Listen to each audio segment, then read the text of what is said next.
Nech je žrádlo jeho liekom a liek nech je jeho žrádlo. Takto to síce Hippokrates svojim pacientom asi nepovedal, ale stavím sa, že staroveký zverolekár určite áno. To, že má strava obrovský vplyv na zdravie, vedia ľudia už tisícky rokov, no aj napriek tomu sme jediný druh, ktorý sa stravou skôr dobrovoľne zabíja, než lieči. Videli ste už obézneho jelenia alebo zajaca? Vo voľnej prírode ho neuvidíte, pretože tam prebieha evolúcia, kde predátori požierajú svoju korisť, ktorá je mimochodom ich prirodzenou potravou. Človek je jediný tvor, ktorý trpí obezitou a inými civilizačnými ochoreniami najmä vďaka zlému stravovaniu, a to aj v dobe, keď máme k dispozícii dostatok všetkých zdrojov. Svojím stravovaním ubližujeme nielen sebe, ale bohužiaľ aj našim domácim miláčikom. Ako bývalý výživový poradca a tréner viem, že fitness priemysel nemá so zdravím nič spoločné a to isté platí aj pre trh s krmivom pre domáce zvieratá. Ak chodíte s otvorenými očami, viete, že dnes je celý systém nastavený len na konzum a produkciu zisku, zdravie je až na poslednom mieste. Smutné je, že ani väčšina veterinárov nevie o správnej výžive zvierat.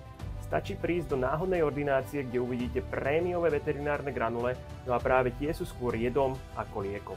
Nie som síce odborník, ale vďaka tomu, že mi na mojej strave, ako aj na strave mojich zvierat naozaj záleží, mám k tejto téme veľmi blízko. A keďže vidím, ako funguje ten zvrátený marketing, ktorý nám zabíja zvieratá, rozhodol som sa konať. Svoje celoživotné skúsenosti a znalosti som vyšťavil a vytvoril som koncentrát informácií vo forme vecného 50-minútového webináru. Nikoho v ňom nepresviečam na žiadne zázračné diety, iba ukazujem rozšírené mýty a prehliadané fakty.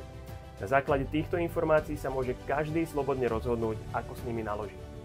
Zvieratá milujem a pomáhať im je moje životné poslanie.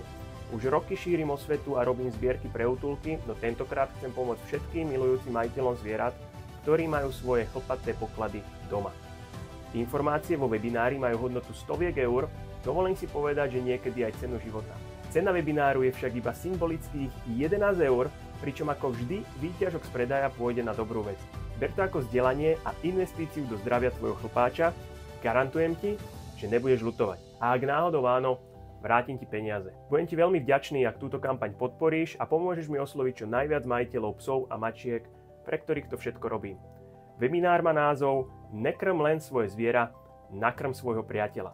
Registruj sa naň na www.nakrmpriateľa.sk. Vidíme sa na webinári. Hau, ňau, čau.